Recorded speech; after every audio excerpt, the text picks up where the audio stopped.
Hey everybody, welcome back to the Deconversionists with your hosts Alan Bondar, aka the Unraveler, and Elliot Christopherson. Elliot, I got my coffee because we are ready to have a great discussion today.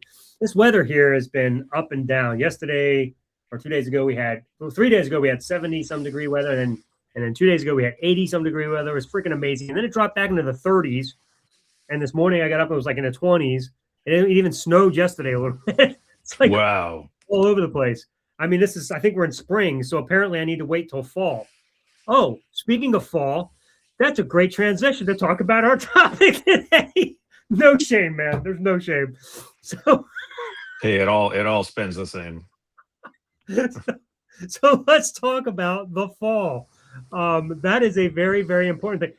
The fall, not just a fall, the fall, the only fall that matters from Genesis, when Adam and Eve took the plunge in the Garden of Eden. So I'm going to let you get it started, and then we'll throw it in because you're going to be pointing out some of the problems with the fall in fundamental Christianity, and then I'm going to demonstrate how full preterism resolves some of the problems in fundamental Christianity, but then presents a whole new set of problems itself. So Yeah, so I cannot wait to see how these problems are fixed because I suspect that they're not. So this might give us something to actually debate.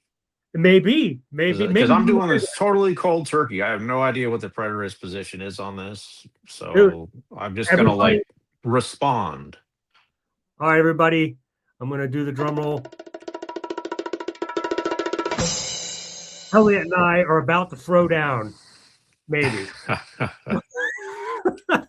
I'm surprised you would even want to defend the preterist position because I mean, in the end of the day, it's all bullshit anyway. I mean, I got to be honest. But we'll see. I still love the preterist position when it comes to interpreting the text. Obviously, I don't believe the text is true, but as far as the best interpretation of the text itself, I Yeah. still think it's the best interpretation.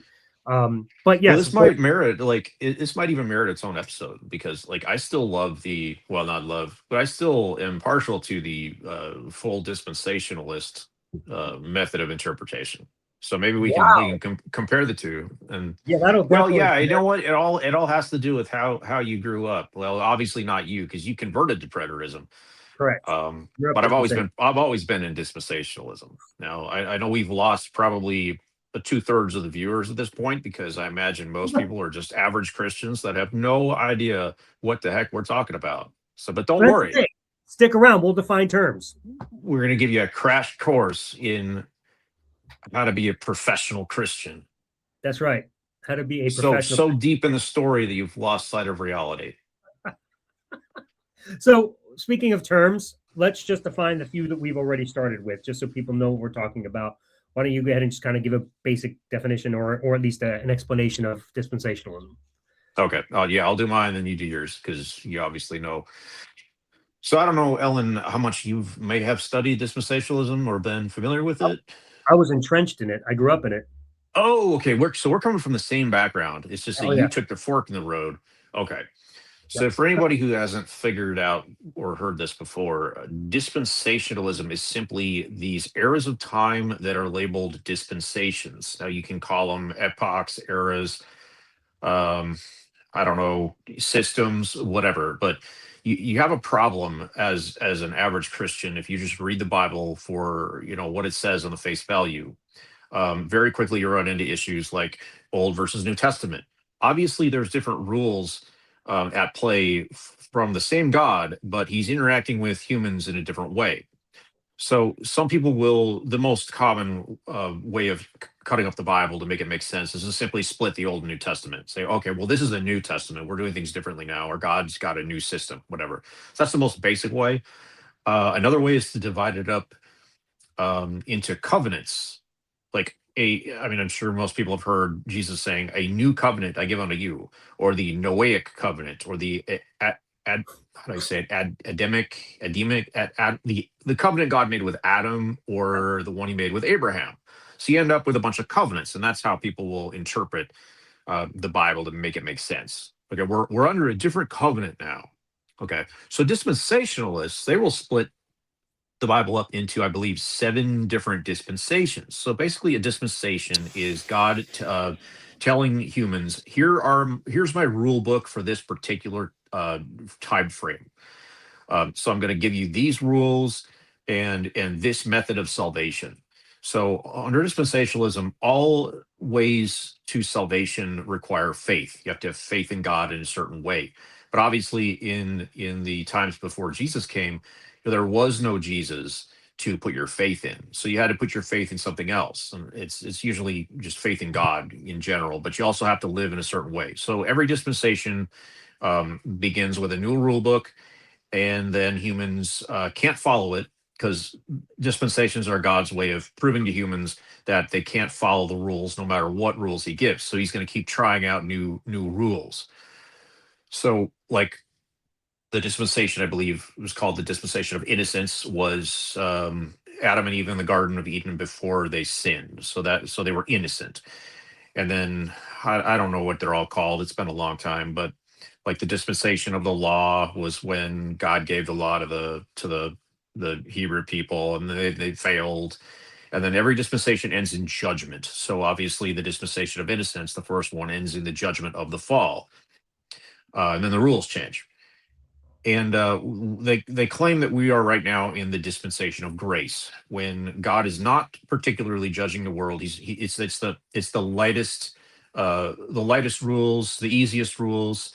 You just live by grace, and basically, ironically, you kind of do what's right in your own eyes, and God forgives you for it, essentially. But it's going to end in judgment, which will be the tribulation period.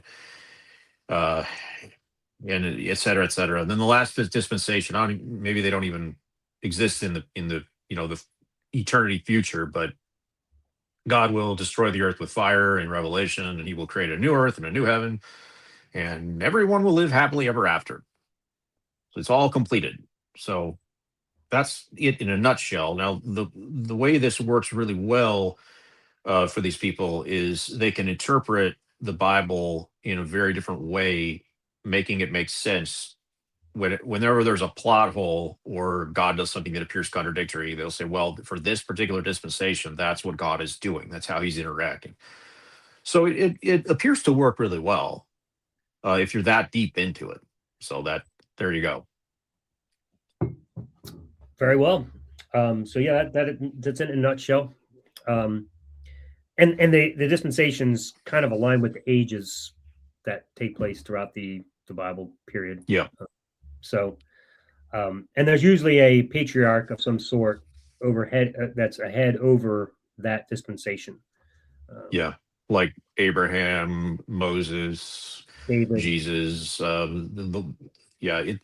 I'd have to Google a lot of this stuff at this point because I've just totally lost track. But I used to have a bunch of charts, so I've gotten rid of. But they showed up this perfect chart of biblical history and all the dispensations. And Mm-hmm. these are a dime a dozen. If you go on eBay, you can find these charts all fucking day long. You Yep. could probably collect them as a hobby. Yep. And there's like a whole mess when it comes to the age of grace with the lines and everything, because it's real kind of confusing. People aren't sure where the tribulation happens, where the rapture happens, if the rapture happens at all.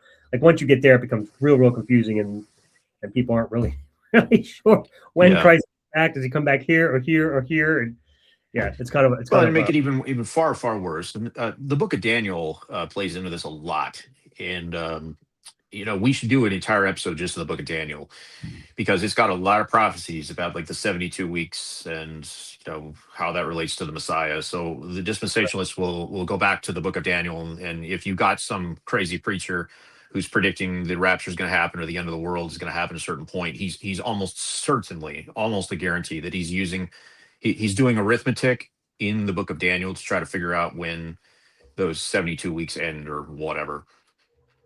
Well, and the 72 weeks, interestingly enough, is one of the strong points for choosing the full preterist position over the futurist position, is because of that gap that happens between the 69th and the 78th week. Because the 69th takes you to Jesus. Well, to I guess yeah, I guess Jesus, John the Baptist.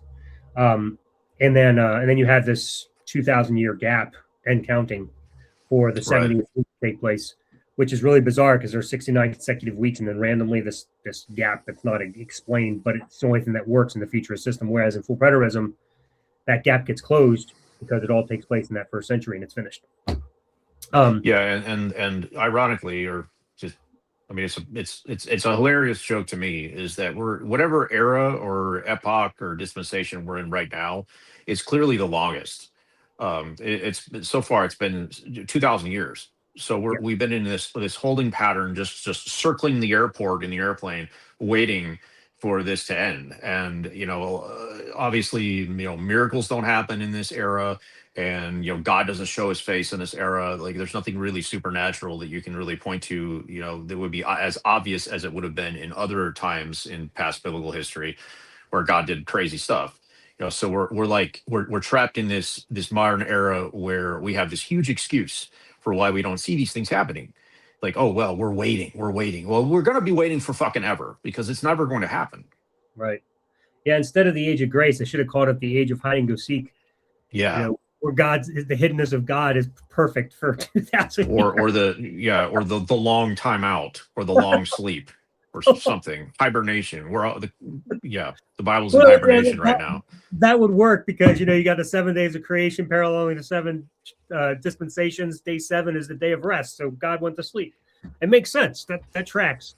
Um, so that's dispensationalism in a nutshell. I don't have much of a high view of dispensationalism. I think it's the worst interpretation of the Bible of all of them. Between full preterism, which I'll explain in a second, and dispensationalism, you have covenant theology. It's still a futurist position, but instead of seeing in terms of dispensations, you see it in terms of covenants, as you were explaining earlier. Essentially, you have the old and the new, but the old is broken down into a series of covenants. They're more like sub covenants, all falling underneath the jurisdiction of that one old covenant system. But each of them have different patriarchs carrying through. But in each one of the new covenants that are given, like you got Adam's covenant, then you got Noah's covenant, then you got Abraham covenant, you got Davidic covenant. So you got all these covenants, but they're all just uh, recapitulations or restating of the previous covenant, but each time it gives more information or more terms, if you will, but they're all part and parcel of that same covenant. So from the covenant perspective, if you take the full preterist perspective, as I did, which literally the word full preterism as a Latin word just means past fulfilled. So essentially, instead of taking the position where we're still waiting for Jesus to come in the future, from the sky descending, flying on a white horse and sitting on a throne while walking on golden streets all at the same time, I've yet to figure that out. But while we're instead of waiting, the full preterist position is that Jesus already did that in 70 AD, along with the resurrection of the dead and the great and final judgment. That future is still playing place in the future. And it sounds ridiculous at first, like, oh, that's a stupid position. And you would think that at first, and I thought that at first too, but it's actually not as stupid as you may think it is until once you understand the idea behind it. All the time texts in the Bible all keep the coming of Christ and the resurrection and the judgment within that first century period, using things like this generation, all the things that are going to take place within this generation. You got verses like Matthew 16. So that was Matthew 24. And then you got Matthew 16, 27, 28. Some of you standing here will not taste death until you see the Son of Man coming in his kingdom. That kind of puts your hands in a bind where you either have to decide whether or not the people standing there are still alive today, 2,000 years later, or we have to reinterpret and understand what the coming of Christ is because those people are already dead. Those are kind of your only two options. So when you think about literature, you're like, okay, which is more likely, that we're misinterpreting the literature or that people standing there at that time are still alive today? Seems a little bit obvious of the choice. So those are the kinds of things that led me down the path of full preterism to say, wait a second, start scratching my head saying, this is interesting. So what's going on here? Well, it doesn't take much to realize, if you take a few minutes to study the prophecies of the Old Testament, that a lot of the prophetic language about judgments and comings of God and stuff like that are all things like he comes riding on the clouds. He's riding with wings. Um, the skies falling, stars falling from the sky, moon turning to blood, all this kind of language, all of that takes place in Old Testament prophecies about nations in the Old Testament that had fallen as well. And so when those nations fell, those prophecies were fulfilled, but no stars fell from the sky literally. God didn't ride on clouds, like literally. These are figurative Hebraic metaphors and idioms that refer to judgment and cataclysmic events, that weren't universal, or weren't things taking place in the cosmos, so to speak, but just they're using cosmos language to describe local events. So that's the way you see prophecy. So once you put that together, you're like, wait a second. So all these prophecies about the coming of Christ, especially Revelation, when you start comparing them with the Old Testament prophecies, you're like, hey, they look exactly the same. If they look exactly the same, and all of these prophecies took place locally and were fulfilled, why are we looking for a different type of fulfillment now? It seems like they also could have been taking place locally. And in fact, they do. All of the prophecies tie very intimately to the destruction of Jerusalem, which was Israel's home. That was Judah's location of worship. That's where God was, the temple, which was in Jerusalem. And as it turns out, Rome destroys Jerusalem in 70 AD, and all of those prophecies get fulfilled. So when you're looking at those types of things, nobody ever saw God literally riding on clouds, but that's the way he's taught and coming in the Old Testament. And so in the New Testament, Jesus is taught to come on the clouds as well, like Father, like Son. Oh, wait a second. So maybe Jesus didn't come literally, physically, like a 6 foot man, but maybe just like his Father, he comes spiritually to restore a relationship with his people. So this is the way the full preterist kind of reads the text. It makes a lot more sense than expecting some future coming, which rapes the time text, rapes the audience relevance, where the writers of the New Testament are constantly encouraging the first century saints to endure the suffering they're going through because Christ is soon going to come and fix it. It's like, well, if they're all dead, then how did that make any difference to them? So it remedies that. It remedies things like the 70 weeks. It remedies so many problems. You no longer have to like rape the texts and try to make things fit. It just fits. And it just works as long as you're willing to recognize that prophecy works like that in the Bible. And it's very metaphoric and idiomatic, and it's not to be taken literally like that. So that's the full preterist position. And so the whole point of the Bible is that it goes from the natural to the spiritual, which is what Paul argues in 1 Corinthians 15, from the natural to the spiritual. Um, and so, with that being said, Adam is brought into the world in the natural. Christ returns and restores the relationship in the spiritual. And never again are we to return to the natural. So, we shouldn't be looking for anything future. This is the restorative kingdom of Christ. So, that's the full preterist position. And in my mind, still makes the most sense of the text. I obviously don't believe the text to be true, but it does make the most sense of the text Yeah. itself. I think that the problem originates between these different interpretations. I think the core of the problem is the book of Revelation, because it says a lot of crazy shit that seems to be, if it were to happen, would be obvious to everyone and be very dramatic, and essentially, it portrays the end of the world. And in order to reconcile that, I mean, we all know that the vast majority of cultures or religions have this idea of the end of the world. Like there has to be an end point where this thing is all fixed or put right, or ends. And when you look at the 70 AD as the fulfillment of Revelation from a secular perspective, you're just looking at, I mean, you're just opening the history book and reading about the fall of Jerusalem, and you don't see anything spectacular at all. It's just Rome invades, destroys the temple, does what they do, and then they leave. It's I wouldn't say it's a non-event, but compared to any other event just like that in history, it looks totally normal, like nothing happened. There was no stars falling from the sky and like the seas turning red and all these crazy shit in Revelation. So I think the probably the majority of Christianity, reads Revelation like, oh well, that all that has to happen in the future, and it gives them something to watch for, something to plan for, something to hope for. It gives them this hope, meaning, and purpose for the future. Whereas from the preterist perspective, you don't have any of that to look forward to. It's just status quo forever. So, you know, I think that's why preterism is not very popular, because it doesn't give you a sensationalist future to try to imagine and look forward to. But if And you you're remove the book of Revelation, if you just remove that, which a lot of Christians in the early church didn't believe should have been in the canon, if you just remove that, then suddenly, everything Jesus said and everything that went on in Daniel and the preterist position makes a lot more sense. So I think that's where the conflict comes from, is that last book of the Bible. yeah, no, and certainly, and not just that, but places like Matthew 24 and stuff that actually, have that kind of cosmic language. But as I said, if you look at passages, I think it's Isaiah. Man, I'm thinking. I'm stretching my brain now. Is it Isaiah 16? Yeah, I Um, didn't go to seminary, so I'm not going to be able to help you out there off the top of my Isaiah. head. Man, maybe it's Isaiah 13. I think it's 13. Oh yeah, here it is. So this is a prophecy about Babylon that would fall. I think it was gosh, I want to say 15 years after this supposedly that this prophecy was written.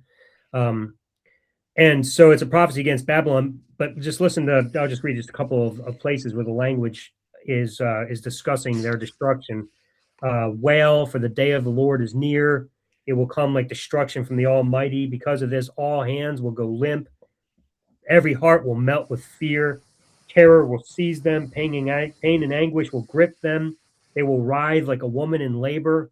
Some of that language should start sounding familiar to you because that's the way Paul describes the resurrection. It's of the woman in labor and how the labor pains and stuff.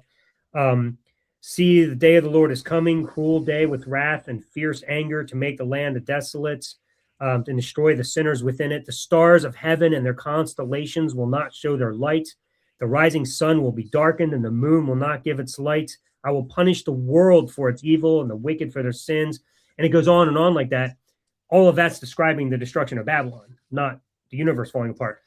So what I'm saying is, like, when you get to Revelation, if you have passages like that in mind, as the writers did, theoretically, then you would interpret Revelation in light of those same types of passages. So to your point, though, I think the sensationalism is one of the reasons why preterism isn't popular and why people poo-poo it, because if you place it in the past and it's just over, and we're not anticipating some great destruction and cataclysmic event and something where everybody has to fear, then it kind of takes the control and power away from the church. you Yeah. don't you don't really have anything to control anybody with. So they're fighting tooth and nail to hold on to that futurist interpretation, because once you set people free and say, "Hey, it's over. Just live your Well, life." you can't really see this accurately unless you're not a Christian, because now as an atheist, knowing what I know about the secular scholarship on the Gospels, this is the tell where it proves that your position, full preterist, would have to be correct, because secular scholarship tells us that the four gospels were written after the fall of Jerusalem, after the Romans invaded and destroyed the temple. So there, everything you read in the gospels that talks about that is simply a retrospective, hey, this was actually predicted because it's already happened. So especially like in Revelation, where it says that when the man of sin comes, shows himself, like, everybody should just drop what they're doing. If you're out in the field, just drop your plow and just immediately run for the hills. That is obviously talking about the Roman invasion. That things are going to be. I mean, that's like, things are so bad you have to flee. Like, here they come. It's going down. Here come the judgments. Just drop what you're doing and run like a refugee from war. Right. And what You good is know that going to do you if the whole universe is about to be exploded? Like, exactly. Yeah. wherever you So go, it's it not going so to matter. Yeah, so it has to be a preterist position. Those have to be attempting well, they're making up a fake prophecy because it's already happened. Like most prophecy in the Bible, it's trying to tell you, oh, this was actually predicted. So they're writing after the fall of Jerusalem, obviously. Yeah, and I agree with you. I think it all was written afterwards. But even in the hypothetical stance where it was written before, I mean, you can pretty much take a prophecy like that and apply it to any big events. It just so happens that when that happened to Jerusalem, it would have been easy to be like, "Oh, no, Jesus said it would happen." I mean, it's not like there Well, was a hey, you know what? It could, how about this? I don't know if there's a lot of people that think that this is the case, but it just popped into my head. Maybe they're prophesying the rise of Islam in the Middle East. Maybe that's the big terrible events that they're telling people to flee from, because we know that, like, what, 500 years later Islam rose up in that region and conquered everything, just right. took over everything. I mean, like wildfire. How is Muhammad not the Antichrist under a Christian perspective? Like, it goes back to what you're saying. This could be a prophecy for any large event, When but this is probably the biggest event to happen in the Holy Land after Christ was the rise of Islam. and you're making a great point. This is the problem with metaphoric interpretations, or maybe I should say it even differently, with using metaphoric prophecy to predict stuff, because it can literally be interpreted as anything. If it's metaphor, then you really have no damn clue what it actually is about. You just guess. You're like, oh, this all Yeah. seems to fit. This must be it, and you can go anywhere with it. If you're looking for a literal cataclysmic event, then sure, we have to be like, oh, well, that hasn't happened yet. So yeah, the literalists got it. If you're going to hold on to dispensationalism, that's the strength of it. Is, hey, at least we know this hasn't happened yet. Whereas, when you're taking that metaphor position, it's there's a reason why there's still so much debate even within the preterist camp, because you can literally interpret. That's funny, I say that, literally interpret it at the metaphors any which way you want to fit your interpretation. Um, Yeah, but it kind of frustrates me that I've never heard this before, because this just occurred to me just now in the last couple of minutes, and I'm like, okay, this way makes way more sense. Why didn't no Christians believe this? Because in Revelation, you've got the Antichrist, you got the, or the beast or whatever, and you have the you have the false prophet. What was Muhammad supposed to be? He was a prophet, the prophet of Allah. How yeah. is that not the prophet described in Revelation? When after Islam took over the Middle East, like, they controlled all the holy sites. They controlled the Temple Mount and all this stuff, and they basically made a whole new religion. That is exactly what it appears to be being predicted in Revelation, with the man of sin, standing up in the temple and making declarations, and his false prophet, that essentially verifies who he is. How is that not Muhammad and the rise of Islam? Like, I've never heard that before. I suppose I could Google it and find like a few Christian sects that believe it, but like, why is more emphasis not put on that? It's Well, it's so it's wild to me. probably because, and this is again where the preterist position is strong. Um, Even though the language can be loosely applied to many things, the reason that preterist position is strong is because we can say, yeah, but there's only one event that took place within the time frame Revelation permits that could have fulfilled it, and it was the destruction of Jerusalem. Because of, well, a lot of things. Number one, the time text, again, like I said, you see things at the beginning. These things must soon take place. They're near. They're about to happen. Stuff like that. The very end of the book, it puts a bookend on it and says, um, these are about the things which must quickly take place. The Son of Man is coming quickly, things like that. So it's like, okay, you can't stretch it too far then, especially with the word near. So I don't know if you remember in Daniel chapter 9, I believe it was Daniel 9, which is also, if I'm not mistaken, where the 70 weeks is, I think.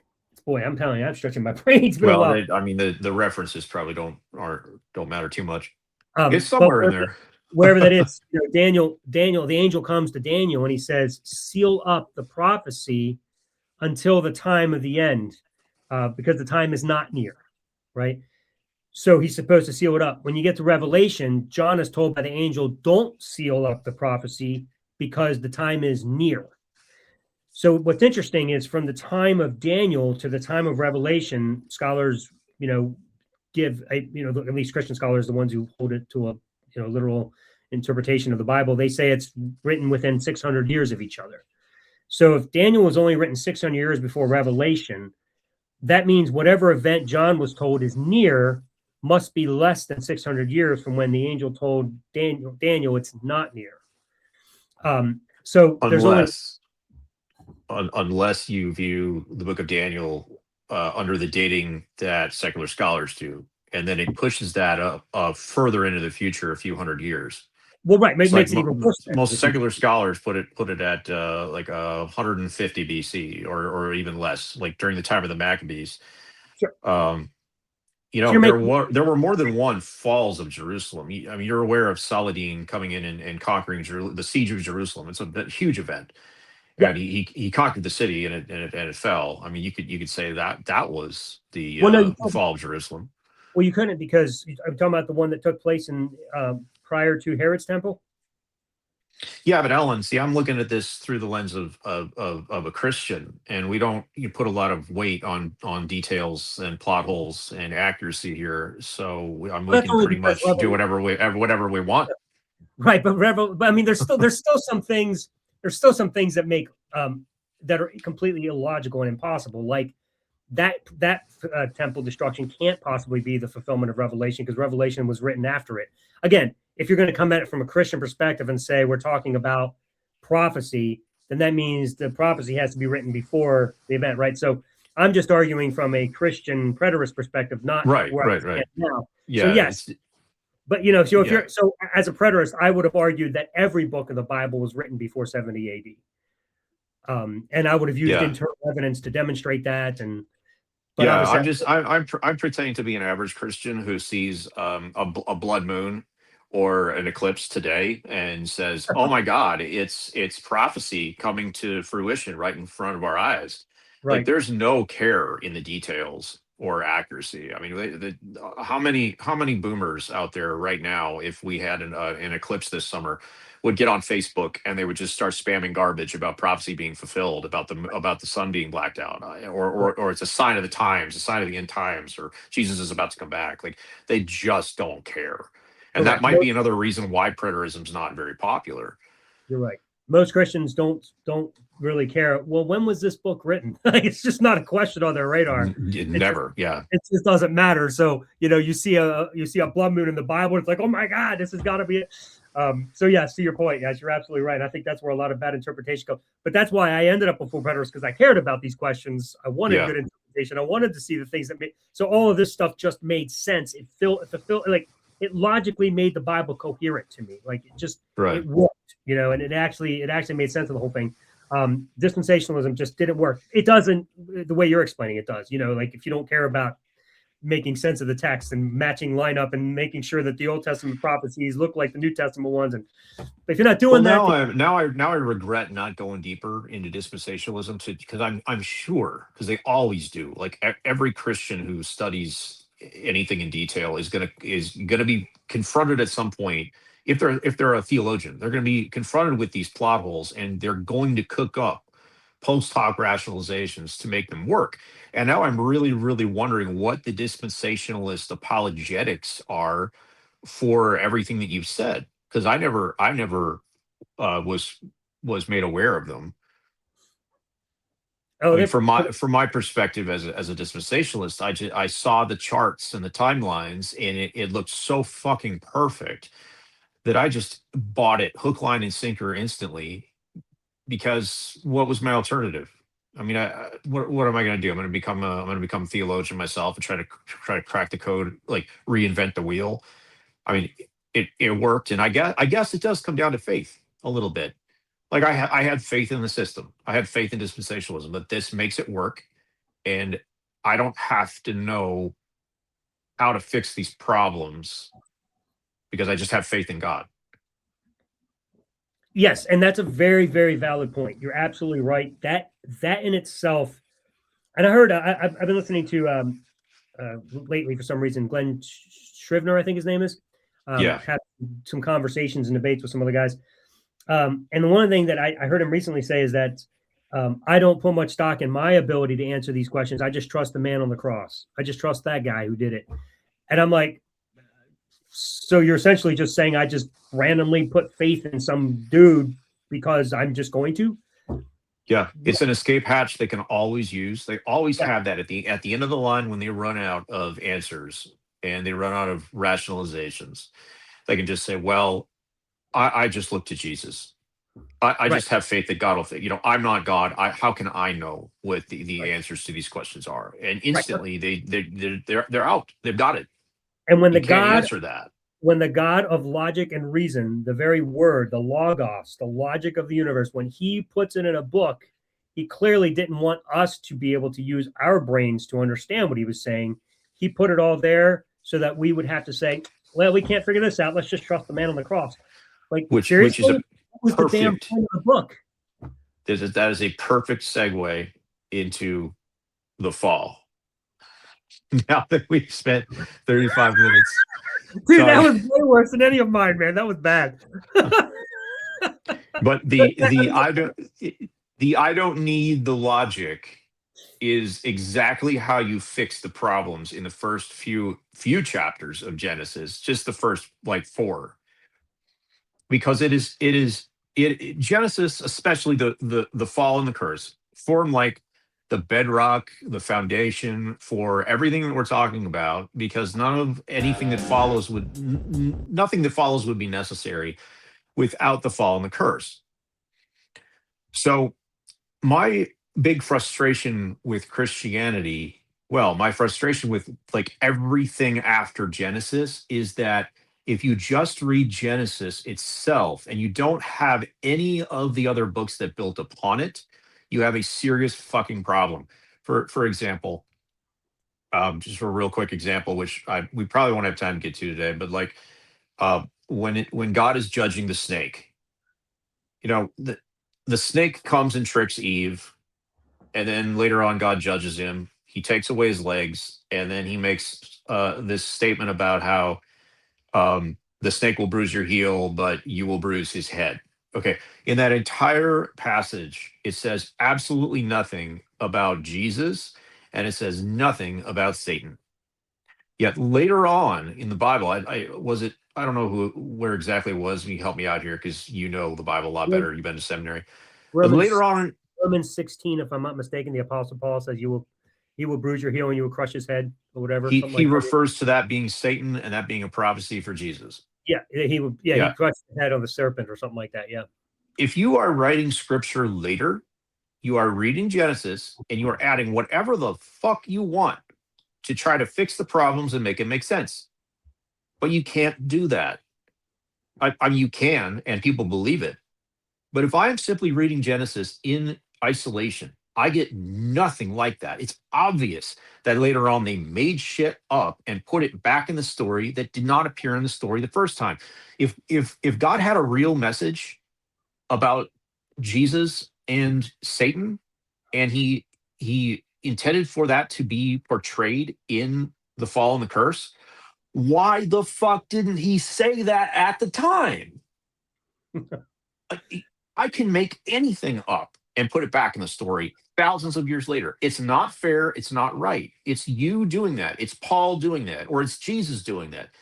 Like, apparently we're supposed to feel like Adam and Eve, who were innocent in the garden and didn't even know the knowledge of good and evil. So, well, I can't explain this to them because they don't know anything. Look, if the story doesn't make sense at the time from the writer that wrote it in his context, if it's got problems, if it's illogical, if it doesn't make sense, you have to abandon the story. You can't wait thousands of years later for somebody else to come along and say, well, actually, I've got a message from God and it's about the story and now it's going to make way more sense. It didn't make sense at the time. Cut it out and throw it in the trash. That's what's so frustrating about it. This is something called in Christianity, it's called progressive revelation, which means we didn't get the full revelation in the original story. We got it thousands of years later. God is progressively, slowly revealing more things. That is indistinguishable from people making things up thousands of years later to try to fix the problem that originally, took the original problem, which is in the text at the time. I'm not going to play that game of progressive revelation. If it's a bullshit story then, it's a bullshit story now. Don't come to me as a prophet of God and say, well, actually, it really was supposed to mean this. It didn't say that. It just didn't say that. It's not there. Yeah. So I will say, however, while I agree with you that is the best take that we should have once we realize that there's no good reason to believe any of it's true anyway, that's not strong enough to say that the book isn't true. There's got to be other reasons, because I mean, God could have, in theory, done that. if there was such a thing as God, and if in fact he wanted to reveal things, through progressive revelation. I mean, that there's a reason that argument is used is because, well, we don't have a better answer. We just have to trust God, and this is how we chose to do it. I think it's an escape hatch, and that's what you're trying to. You don't really have a good reason to believe it, but it's like if you're going to believe it, and if it is actually true, then sure, that's that's your escape route. And I there's nothing. honestly though, I really do think that it is sufficient to say it's not true if I can walk you through the original story verse by verse, sentence by sentence, and I can show you how it's illogical and it does not make sense. It does not work. It has a huge plot hole.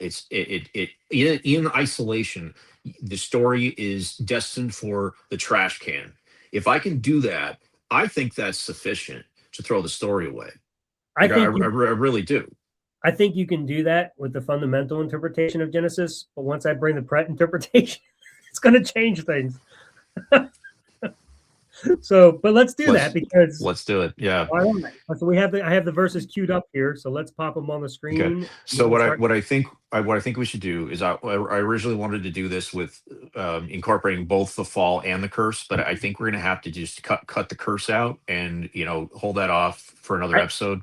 I don't know that we have Um, enough time to finish this anyway today. So why don't we right. just move along with where we were going to go and then finish next week? We'll make part one and part two. Which, by the way, Yeah. if you are watching and you were here expecting us to be interviewing David, Dan Green's brother, deconverted man's brother, we apologize. He wasn't able to join us for various reasons. Nothing against anybody in here, there, or anything like that. Just things just weren't able to work out. So that's why we're not doing that. So instead, we're talking about the fall and whatever else we seem to be talking about. so let's do this part one and part two because we had 2 weeks to fill anyway now. So let's just start this and we'll finish part two next week. We'll leave them on a cliffhanger. Oh, okay. So we're at the end of chapter 2, and actually, honestly, we should just make that its own episode. The creation of man and woman, which has its own problems. In fact, at some point, we should just start from the very beginning of Genesis 1 and work our way there. So I'm actually, Ellen, I'm just going to skip to chapter 3 here. I'm not going to Okay. cover the end of 2. So All right. that was a side show anyway. Um, so we're at the fall. Now, up to this point, Adam and Eve are in the garden. They're completely innocent. They don't know what sin is. Sin hasn't entered the world yet under the standard Christian doctrine. Yeah, I know there's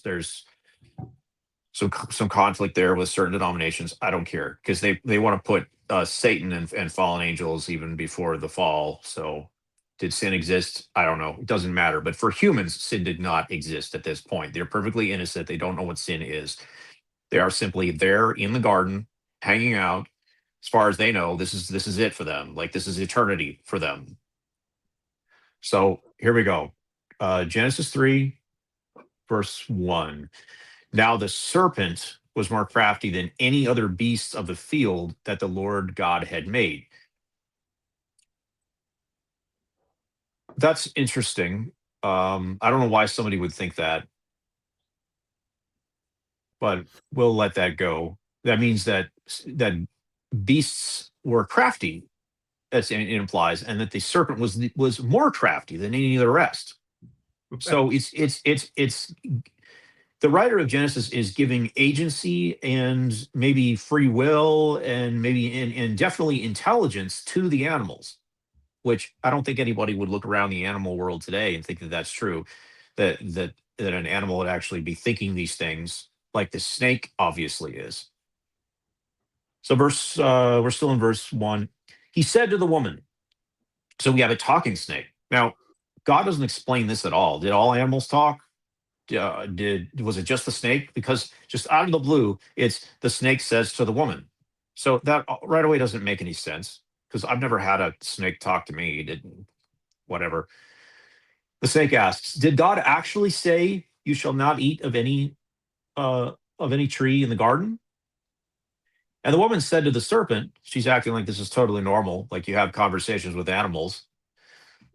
We may eat of the fruit of the trees in the garden. But God said, you shall not eat of the fruit of the tree that is in the midst of the garden, neither shall you touch it, lest you die. So God has put this tree in the middle of the fucking garden. Why?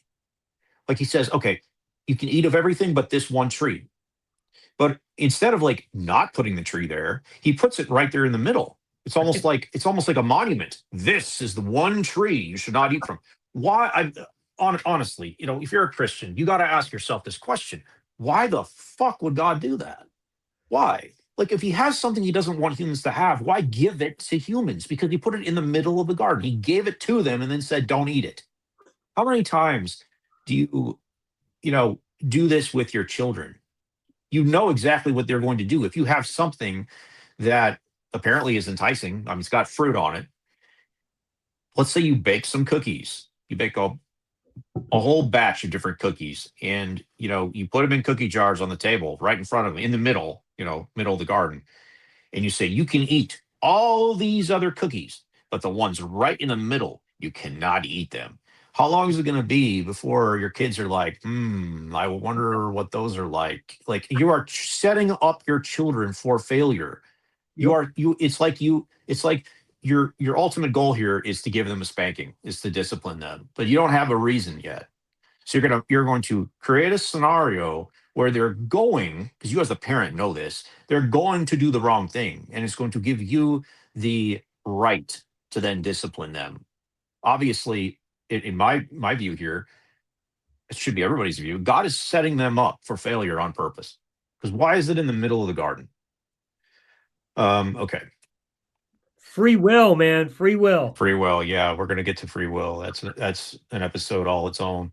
We'll get there. Um, but the serpent said to the woman, "You will not surely die, for God knows that when you eat of it, your eyes will be opened, and you will be like God, knowing good from evil." Now, how does the woman know not to listen to the snake? Did God tell Adam and Eve, "Don't listen to the snake"? These are innocent people who don't have a sin nature yet. They don't know right from wrong. So if something comes and tells them something, they're going to immediately believe it, because why wouldn't they believe it? They don't know what lying is. They don't know what deception is. They don't have the knowledge of good and evil. They don't understand that this is something that can happen to them. They can be tricked. Right. She's And if they innocent. if they don't have the knowledge of good and evil, and they're innocent and they're like little babies there and don't know anything about the world, how do they even know that it's not the right thing to not listen to God instead of the wrong thing? Yeah, I don't think that she had any what do you call it, moral foundation You to can't, not listen to the snake. or God for Because that that matter. could, or yeah, either one. I mean, Right. these are innocent people. So the snake says something, and she's innocent. She believes it. Oh, okay, okay. Right. It's a 5-year-old. So the snake says, "You will not surely die, for God knows that when you eat of it, your eyes will be open, and you will be like God." Well, who wouldn't want to be like God? In the perspective of Adam and Eve, God is this way larger than life, giver of everything, controlling. I mean, he's the ultimate being to them. So when you're given an opportunity to be just like him, why wouldn't they want to be just like God? They admire God, they respect God, they know God. Why would they want to be like God? Um, okay, you'll be like God, knowing good from evil. So obviously this is desirable. So they don't know good from evil. So how can they sin? Because we call this original sin. Now, the phrase original sin does not appear in Genesis, but that's what Christians call it. So if you're going to call it original sin, you right away have to address that. Is it actually sin if you don't know sin? If you don't know good from evil or right from wrong, how can it be sin? So maybe you should call it something else. Um, so when the There's woman saw that the tree was good for food, and that it was a delight to the eyes, and that the tree was desired to make one wise. Who wouldn't want to be wise? It isn't desiring wisdom a good thing? She took of it and ate the fruit, and she also gave some to her husband who was with her, and he ate. Now, how does he know where it's coming from? How could Adam have disobeyed God if he just took fruit given to him by the woman and ate it? Isn't this a normal, common thing for them to do? And they're eating all the fruit in the garden. And she's like, here, have this. So he eats it. See, it doesn't explain anything. It doesn't say the man knew better and did it anyway. It just says he took the fruit from her and ate it too. This is like a totally normal thing as far as we know, because we don't get an explanation, which is the huge problem with all the Genesis, all the things that Genesis says in the first few chapters. We don't get explanations about any of this. We have to take it for face value for what it says. Okay. Then the eyes of both were opened, and they knew that they were naked. It's an odd thing. I don't really know how to address that. They knew why would them knowing that they were naked? Why would that? What does that have to do with any of this? Uh, Well, I don't know, but here's something interesting. If they're so fucking oblivious that they don't even realize they're fucking naked until they eat the fruit, how the hell are they going to know that it's not that it's wrong to not listen to God, or that it's not right to listen to the snake? Seriously? You're damn naked and you don't even know, but you're supposed to be you're held for the consequences of eating the fruit. So now this is where the Christian fan fiction theology, progressive revelation, thousands of years later comes into this, because I was taught growing up that they were not naked before they ate of the fruit, that God had given them like clothing of light. I have no fucking idea where this comes from, but that is what my Baptist version of Christianity said, is that yeah, as soon as they ate the fruit, their clothing of light went away because they had fallen. Um, I that does not make sense, but it also doesn't say that though. It says then their eyes were opened.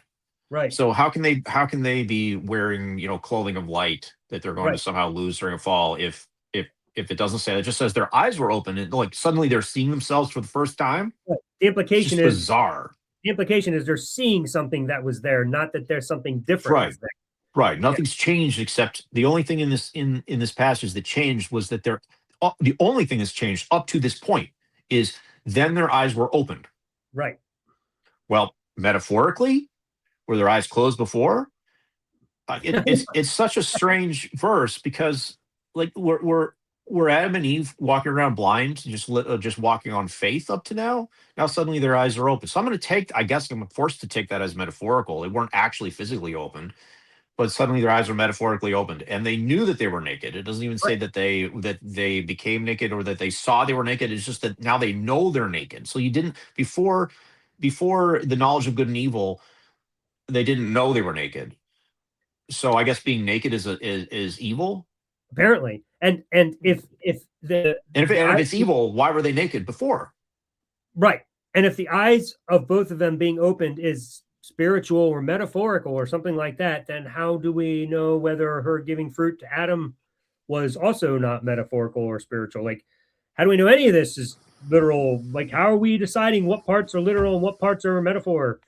It's just like back and forth whenever it suits your interpretation. See, no, I've never even thought of these things before. This is all coming to me while I'm reading the text, which is important to read the Bible skeptically. So when you read this stuff with this view towards why, or you're just asking yourself that, suddenly it all falls apart, because the implication here is that nakedness is sinful because you ate the fruit of the knowledge of good and evil, and the first thing that happens to you is your eyes are open to the fact that you are naked, and that is bad because the next verse says, and they sewed fig leaves together and made themselves loincloths. It This would have made implies that if we follow the logic, we got to be logical here. If we follow the logic, it means that nakedness is sinful, and they were naked before because their eyes were open to it. Therefore, they were what? Living in sin without knowing that they were living in sin before? it should have been called the tree of the knowledge of clothing and nakedness. That would have Ex- that would have exactly. Okay, so the first thing they do, look, this is so weird, man. The first thing they do after they fall or after they sin or after they have knowledge of good and evil is they make clothing to cover themselves. Who are they covering themselves for? Were they ashamed of each other? Like, I don't want you, like Adam's like, I don't want Eve to see me naked. I'm going to get clothing. Or were they afraid the animals were looking at them in a weird way? Like, why would they cover themselves immediately? There was just the two of them. And if the whole point was to hide what you did before God, don't you think putting clothes on all of a sudden would be the obvious giveaway since you were already naked? Like, stay naked. That would be more like, hey, we didn't do anything wrong. But suddenly it's like, why the hell are you wearing clothes? It's so strange. They're not living in a society here where they feel that they need to be modest. They need to cover themselves so other people can't see them. It's just the two of them. I honestly do not understand this, and I don't think any Christian understands this part here. If you ask them, I mean, that's the problem. Is you have to get people to ask the question why. Make this make sense. That now pretend while you're reading this that this was simply written much later and was made up as a way to explain certain things about the world and about human nature. It wasn't actually coming from a god. This wasn't real history. This is a story, because origin stories explain things that societies want explained. So they search for answers and they make up stories. That's all this is. This is a story made up to explain something. And they heard the sound of the Lord God walking in the garden in the cool of the day. Well, see, every single sentence here, I don't even have every single phrase, not even because I didn't even complete the sentence. Every single phrase here has a new plot hole. Every single fucking one of them. Because it says that they heard the sound of the Lord God walking in the garden. Does God have human form at this point?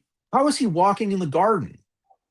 It doesn't say the angel of the Lord. It doesn't say Jesus in human form, because Jesus hadn't come to earth yet. He didn't have human form. So how the hell is God walking? It's an This anthropomorphism. walking is something. Yes, walking is something that people do. It's not something that an invisible being or a being of light or a pillar of fire or a pillar of cloud, like we see God appearing in later on in Exodus. It doesn't say any of that. It just says God is walking. Please explain that to me. You can't. So God's taken some kind of form that is like a person. Well, and prior to this, we don't have any description of what God's nature is like. All we know is He created things, He rested, things that humans do, and then He's walking. So, if you're just reading the narrative from beginning, all you can really gather is that there's this dude who decided to do something cool. And apparently he's so powerful he could bring this universe into being. But there's nothing about this that implies that God is some spiritual being. That all comes later, pulled back into the story. Everything, by every indication of Genesis 1 through 3, you think that this God is a human being. It looks like it. Yeah. I don't think there is any serious theologian or even average Christian today that thinks that God the Father, which is what apparently we're talking about here, is a person, or is like an actual human being, or has a human form. He got whatever. I mean, the only option we have here is just keep on pushing through it, because none of it's going to make sense. And Okay, the cool and of day, the cool of days, very important point. oh yes, cool of it. Why is there different temperatures? Uh, Is Interesting. this We had because you sinned now? It got cold outside. Like, is winter a cause of the fall? Like, fuck sin, man. I hate winter. I always got the impression as a Christian that the Garden of Eden was perfect, the Earth was perfect, and we didn't have extreme temperature changes. We didn't have anything that we have today.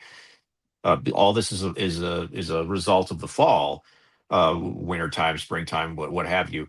But somehow we have an indication here that there are times of day when the temperatures are different. So it's interesting. It's not like a perfect 72 degrees 24/7. But it just hit because they sinned. Yeah, I guess so. I guess God comes down at a certain time of day when it's cool. So I guess God needs it to be cool for him to come down and walk. Okay. And the man and his wife hid themselves from the presence of the Lord God, among the trees of the garden. Which, I mean, why would they hide themselves? Obviously, Christians would say, well, because they're ashamed and now they know they've sinned at this point. But the Lord God called to the man and said to him, "Where are you?" As if God doesn't know where he is. That's another human attribute. They've apparently they have successfully hidden themselves from God because he's asking, "Where are you?" Well, Why didn't he just go straight to them? not only did they hide well, but you got to remember now they're wearing clothes. God has no idea where they are anymore. Oh, and if the, of course, here's another plot hole. It's never ending, dude. So God asks, "Where are you?" And he says, I heard the sound of you in the garden. Oh, he, the man, Adam, even though it doesn't say Adam. So Adam and Eve are hiding. God asks where you are, and then they produce themselves. I thought they were hiding. So Yeah. apparently they were not hiding because they come right out. Like, what's the point of hiding if you're gonna be like, oh, hey, I'm right here, God. It's just we, bullshit from start to we finish. win. We win. Hide and go seek. You had to ask. We won. Well, I mean, you and I win from the very beginning because like none of it makes any sense. But No, we I could meant stop right. Adam and We Eve. could stop right here, and our job would be done because already the story makes no sense. And every fucking sentence, the story makes no sense, and I there's meant no explanations. Adam and Eve Did coming out. They won. I'm saying like they were playing hide and go seek with right, God. right, right, So like we won. Anyway. right. I'm making a double meaning Oh there, yeah, but got uh, what was I going to say? I just had something. Okay, so they hide, they come, they pop out,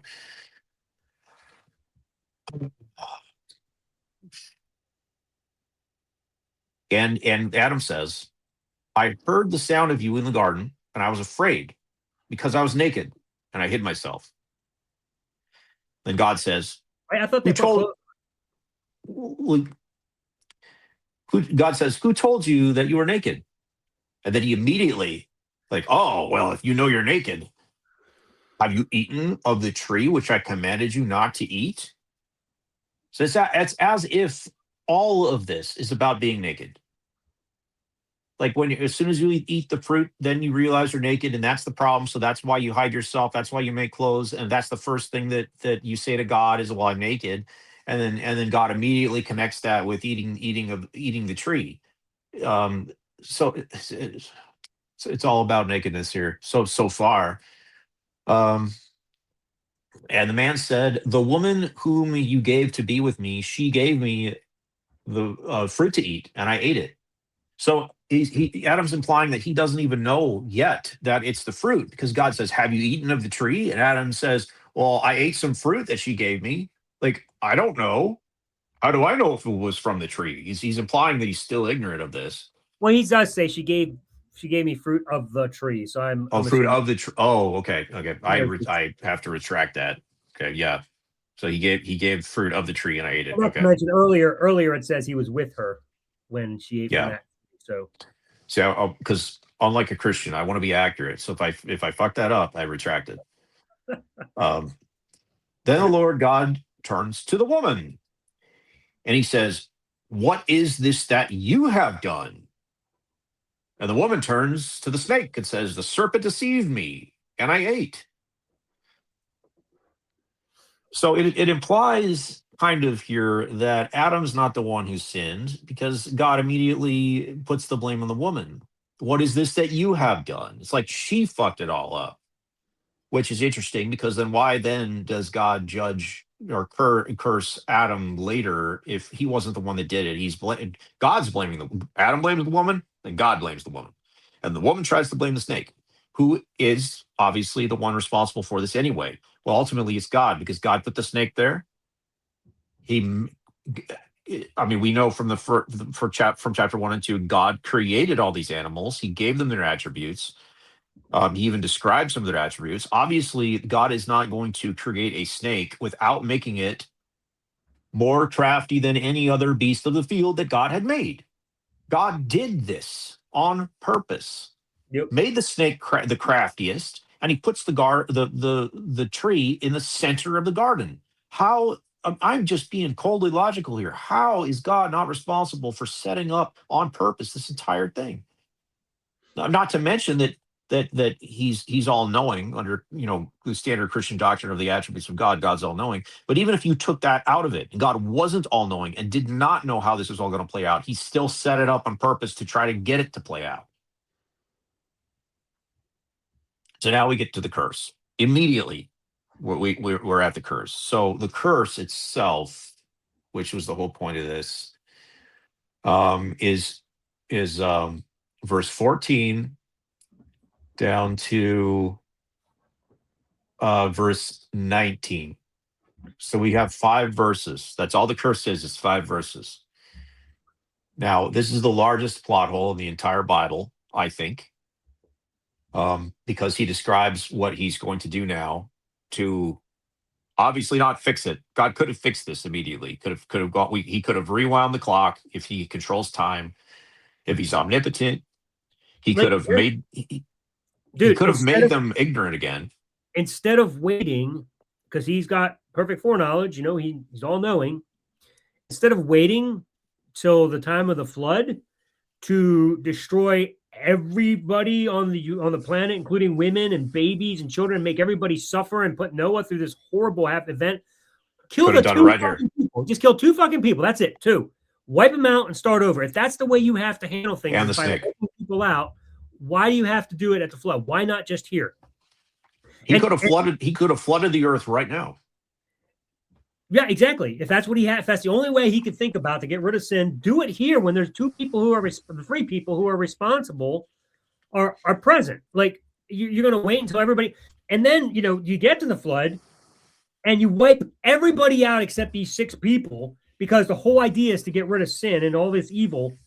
And you do it in such a way that sin still exists, where we have to wait for your son to come die for it. Like, really? How bad are you at getting rid of sin? Like, is it that powerful over you? Like, it's absurd the extents God goes through to eliminate sin and just can't do it. So if you're a Christian, you've made it an hour and 7 minutes into this. Like, this is the most important thing that I want you to take from this video. And it's this. After what Ellen just said, God wants to maximize damage. He wants to maximize suffering. He is not here to do the least amount of harm and to fix things in the quickest and easiest and most merciful way possible. God wants maximum human suffering and maximum damage because he is about to destroy everything he just created in the curse. The curse itself was a creative act, which I'm going to explain in a second. He destroys everything he made. In chapters 1 and 2, it says, God created all these things and called them good. And it's like he was winding up the clock and letting it run. Like, perfect world, perfect creations. God said it was good. And now God is going to reverse all that. He's going to destroy everything. This is an evil God who wants destruction. Because if he doesn't want destruction, he wouldn't engage in destruction. But he's going to engage in destruction. If everything God does is good, how is what's coming up here good? God did the good when he created it and called it good. Now he's going to do bad. So, and if everything God does is good, and this is what good looks like, and God is your objective standard, you need a new standard. You cannot say that what's coming up here is good. Because all of the bad things that happen in the world are about to be created. That's very important to understand that and see it from this perspective. All the bad things that happen in the world from then till now is about to result from what God is about to do. Unless you're a preterist, but we'll do that next week. So let's finish up. I can't wait. I can't wait for that. Because So now the Lord turns to the serpent, in verse 14. Because you have done this, not Adam and Eve, because you have done this. Cursed are you above all livestock and above all beasts of the field. On your belly you shall go, and dust you shall eat all the days of your life.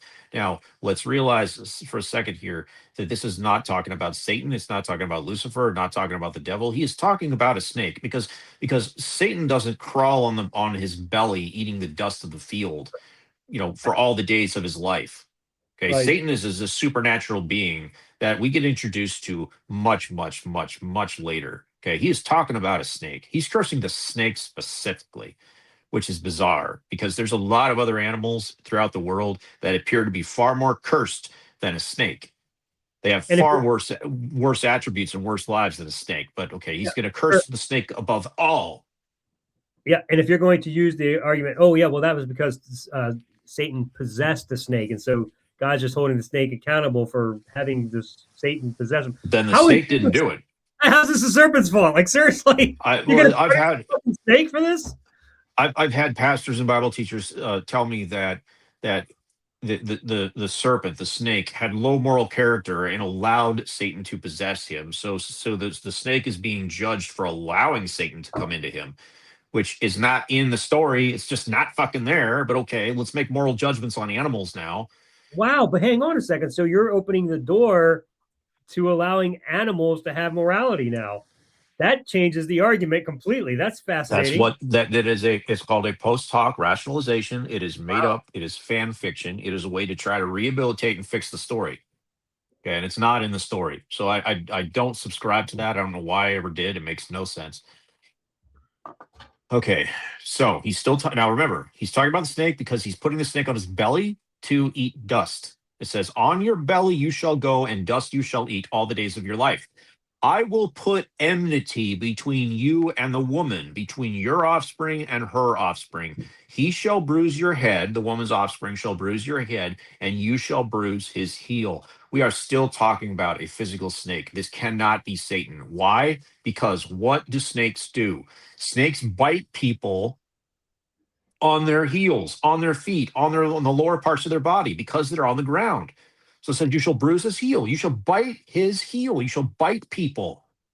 And he, the offspring of the woman, mankind, will bruise your head. Why? Well, how are they going to bruise your head? Because they're going to step on it. They're going to crush snakes under their heels. So, Elliot, just so you're aware, because you were asking earlier, so it's Romans 16, verse 20. It says, "The God of peace will soon crush Satan under your feet." That's the reference. That could be metaphorical, though, and I had thought that actually referenced directly to Adam and Eve in the garden, but apparently not. That verse is completely metaphorical. It's detached. It doesn't even say it's talking about. I mean, why would it change it from a serpent? Literally, God said to the serpent, to suddenly Satan. Okay, But if so you you if you should. are reading if you are reading Satan into the story, I'm just saying that's Yeah, how but that's how you applied it as a Christian. Like you put it yeah, back but I into. mean, but it can't work unless Paul specifically says that's what he's talking about. You know.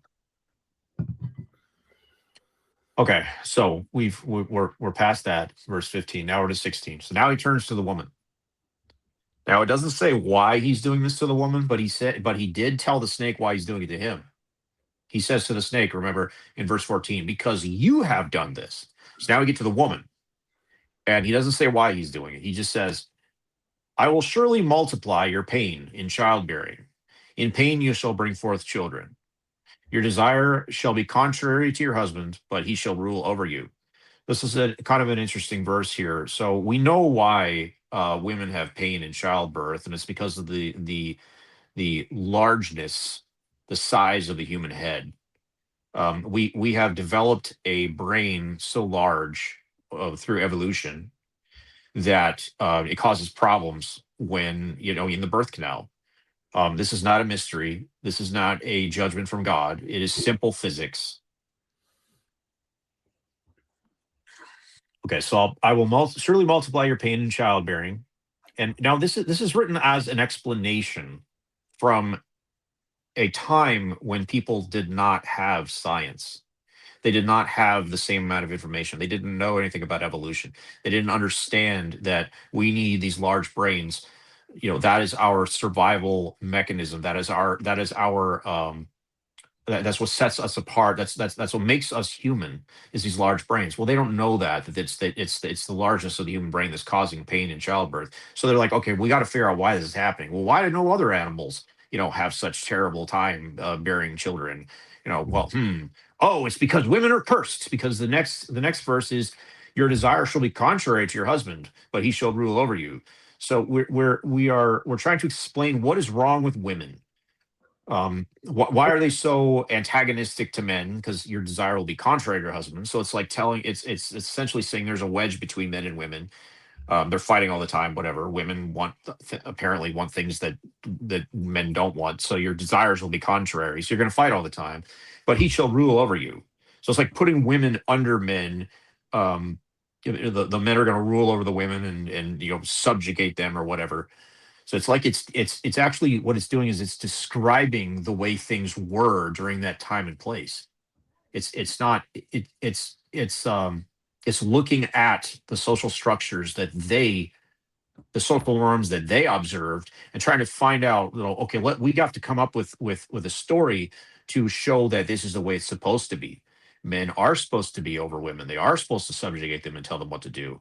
Why? Well, because God said it was going to happen. Well, and if you take the literalist interpretation, the fundamentalist take on this, it's also fascinating that this is a curse you're giving to the first woman who ever existed, and saying, "I will multiply your pain in childbirth." How the fuck she even know what pain was? She don't even know what it was like in the first place. So it's like, I mean, it's like telling a child, "I'm taking away all your toys for the rest of your life," and the child's like, "What's a toy?"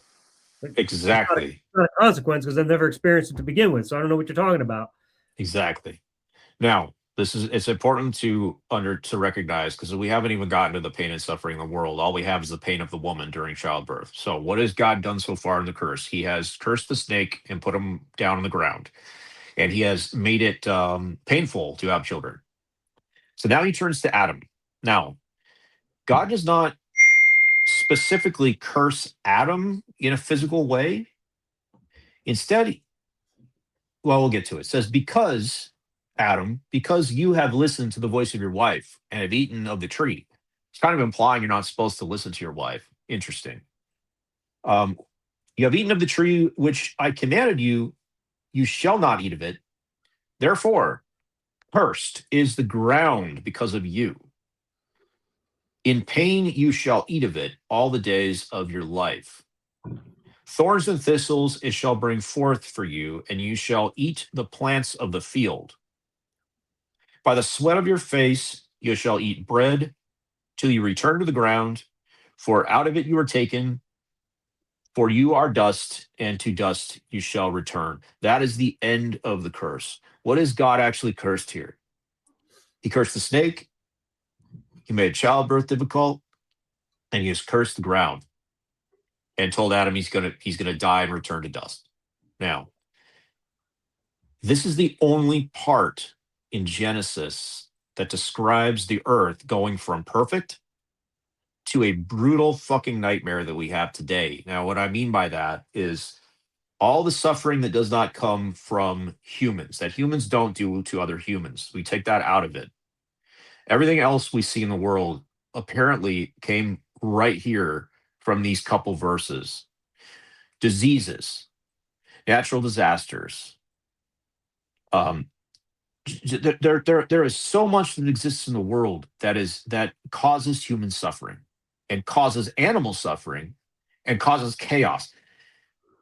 Christians read this, and I had an interesting conversation with my dad. He was a lifelong theologian. He was a dispensationalist, and I wish I had a picture of the first few pages of Genesis in his Bible, because I have his Bible that he took notes in since the early 70s, and it's absolutely filled. There's more notes in that Bible in these pages here that I'm reading from than there are actual words in that written by God in those pages.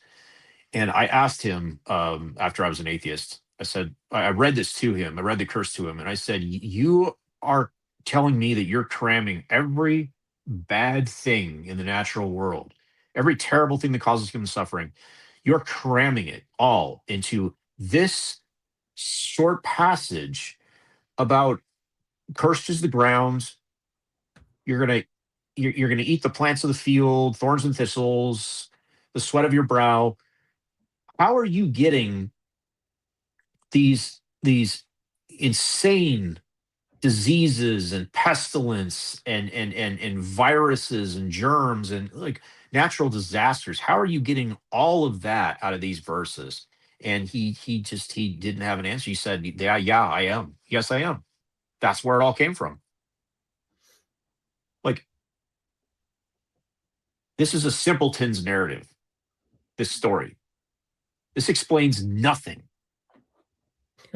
I know. Nothing. I know. Compared to what the world is today, all of the problems that we have, things like rabies, things like like pro, malignant proteins that can't be destroyed, called prions, uh, germs and viruses, all of these terrible, terrible things that just wreak havoc, all these debilitating conditions like multiple sclerosis and Lou Gehrig's disease. And I mean, the list goes on and on. I mean, you could take a single medical textbook and you've got like inches thick of pathologies and things that go wrong in the human body. And you're getting it all from this 3,000-year-old bullshit narrative that all it says is cursed is the ground. This is the biggest plot hole in the entire Bible. Yeah. You know this is bullshit. You know this is bullshit. These were people writing this who didn't understand anything about the natural world at all. All they knew is farming. That's all they knew. They didn't know anything about diseases or germ theory. They didn't know anything. And they're like, I'm going to make up a story to explain only this is that I know of the natural world. And thousands of years later, I'm gonna read this and I'm gonna say, oh yeah, this is where it all comes from. I'm gonna write about why it sucks so much to grow tomatoes. Like Exactly. that's what That they're is how there. this is how you know the Bible is bullshit. This right here. This is how you know. I don't have to do any other work than this. Yup. No, it's true. And then of course you got the resolution in Romans 8 where Paul talks about how the whole creation's been suffering and groaning the pains of childbirth until now, and supposedly referencing back to this passage. And so, like you said earlier, the real problem is you have to wait thousands of years for the New Testament authors to come along and explain it all and put whatever interpretation they want on it. And then we just buy it hook, line, and sinker because that was what one man decided was the interpretation of it. And then you get passages like Galatians. Oh, I want to say it's 3, maybe 4. Galatians 4, I think, where he uses Sarah and Hagar as a metaphor, and he just decides, he's like, well, this is a metaphor, and I'm just going to interpret it that way. What? So you decided that your interpretation of Genesis is resolved the way you're saying it is, and that's a literal interpretation. But then you're going to go back to Hagar and Sarah and say, well, the whole point of that was a metaphor. Paul just decides randomly to just do whatever he wants with the text and believe it's because just why? Again, do we believe the Bible to be true? I don't quite understand. And how about and this is well, it's another plot hole. It's just problems with Christianity all the way down. It's turtles all the way down. Why the fuck should we listen to Paul? Because Paul I have no idea. I have no idea. I can never get an answer from a Christian why we should listen to Paul. Yes, you do listen to Paul, but why? Because Paul said he saw Jesus come to him in a dream or a vision, and then he saw Jesus rise from, and he had 500 other witnesses that he said Jesus rose from that. Because we already believe the story. That's why. Because there's nothing about Paul's testimony in any way, shape, or form that lines up with reality. People don't have visions of Jesus in the sky with a sky daddy coming talking to you. People don't see resurrections. This doesn't happen in real life. People don't die and come back from the dead, as some people even say Paul did. That's just not stuff that happens. But why do we believe Paul? Because you already believe the story. You don't believe the story because Paul said it. You believe the story first, and you're just believing Paul because he's in the story. There's no good reason to believe Paul. None. If you believe Paul, then you should absolutely believe Joseph Smith. Yes. because there is no difference. In fact, Joseph Smith has more credibility than Paul because he was around more recently. More people knew him. More people wrote about him. He has a whole history attached to him. Like, we know so much more about Joseph Smith. We know about his life. We know he wrote a fucking book claiming he came directly from an angel. Like, it's the same story as Paul. Like, there's no reason to not believe him. So if you're going to start believing these ancient charlatans just because they said that they heard from God, then you have no reason to reject all of the rest of them. Yep. And So there it are, doesn't stop. I mean, we're almost to the end of the chapter here. The rest of it doesn't really matter, except, I mean, one little part here as a footnote. It says the man called his wife's name Eve because she was the mother of all living. Well, that's not true. She wasn't the mother of all of living, just the humans.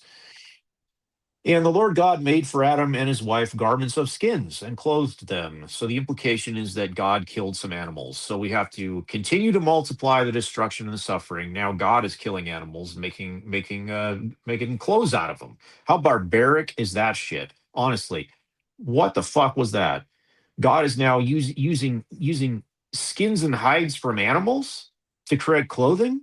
I mean, from the perspective of a just and merciful and loving God who created a perfect creation, where does he get the idea that he's going to peel the skins off of animals and make them into clothing? What it comes straight out of left field. What the fuck was that? right. It is weird. You're right. If you're reading the narrative, but what do we It's do? creepy. We read it. We read. It's like the it. Sorry, go ahead. We read back into the story, and we say that the reason is because God was foreshadowing the clothing of Christ's righteousness, because he's the lamb that takes away the sin of the world. And so that's what God was doing. He was drawing a picture of what Christ was going to do. But you got to read that Yeah, but into it's the. like, it's like the very first horror movie, because nobody had the idea to do this until, I mean, we do it now. We use leather goods today to clothe ourselves, and but nobody had that in their heads before that. The first person to, I mean, honestly, look at this from a different perspective here. He's peeling the skin off of animals and covering people with them. That is some sick shit. He's the first being to have this idea. That's like something out of the Texas Chainsaw Massacre. It makes no sense, and it's as barbaric as fuck. Yeah, it also, once again, just appears to be just another human being that's doing something. Why couldn't he have made clothing out of, I don't know, out of nothing? Why couldn't he have made clothing out of the trees? Why couldn't he have done so many other things? Why couldn't he have just made them not naked anymore Why not out somehow? of, why not out of the light that your pastor said they originally were covered with? Yeah. No, God's best idea was to kill animals and peel their skin off. Now that sounds crazy today because that's what we do as humans quite often. But put yourself in God's shoes, God's perspective. That is a sick and twisted thing to do. Yep, it certainly is. I'm But not making I'm not making some case for animal rights or, anything like that. I'm just saying, like, the first time anybody had that idea, it was God, and it but was the good, destructive and cruel. he apparently didn't think of saving the animals here. He didn't come up with that until the flood story, where he brought two by two to make sure the animals are saved. Here, let's just slaughter the animals. But next time, he really got older. He knows now. He has a much better idea. We'll kill all the humans instead and save the animals.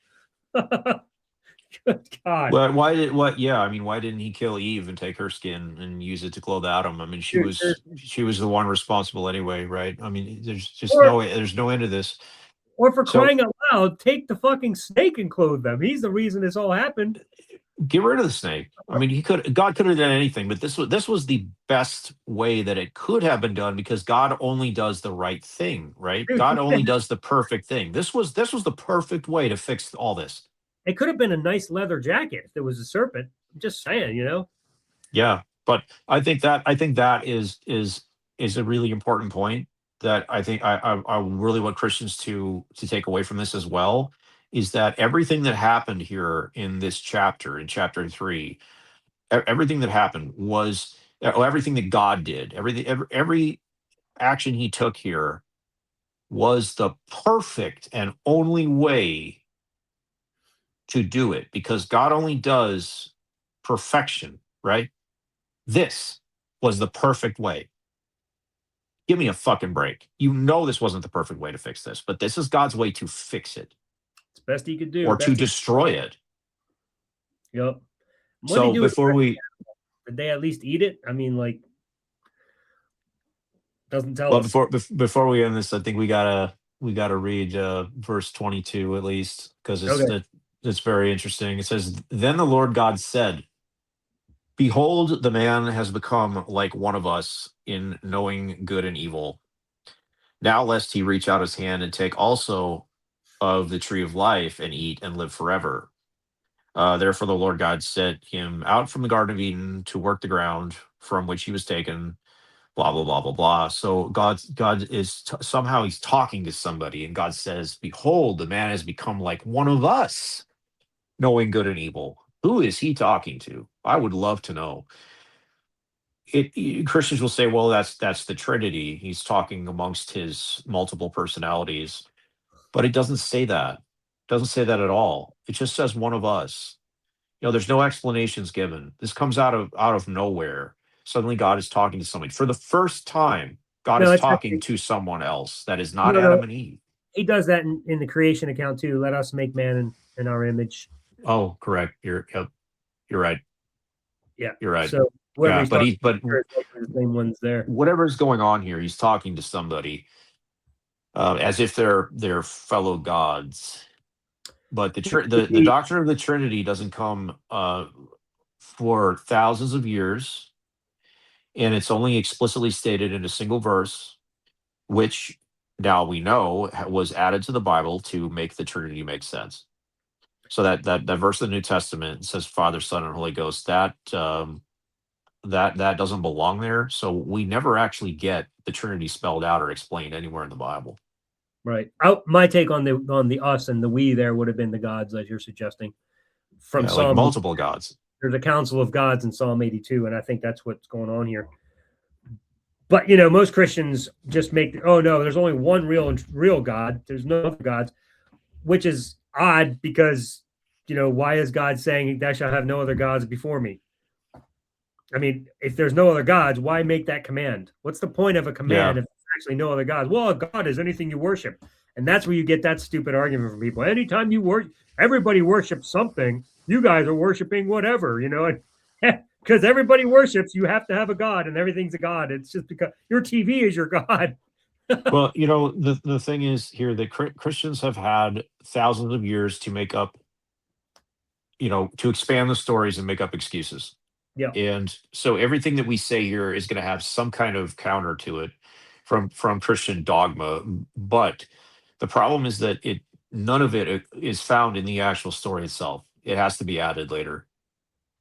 Well, and you're absolutely right about that. Like even the preterist take on it that I'll present next week, it's also going to be read into the text. I mean, there's no way you can't do that. I mean, just reading this text at face value, you wouldn't pull from it any of the literal takes that the New Testament puts into it, and you also wouldn't pull and put. You also wouldn't get from it the metaphoric take that I'm going to put on it from the preterist perspective. It's just not. You just wouldn't ever see that.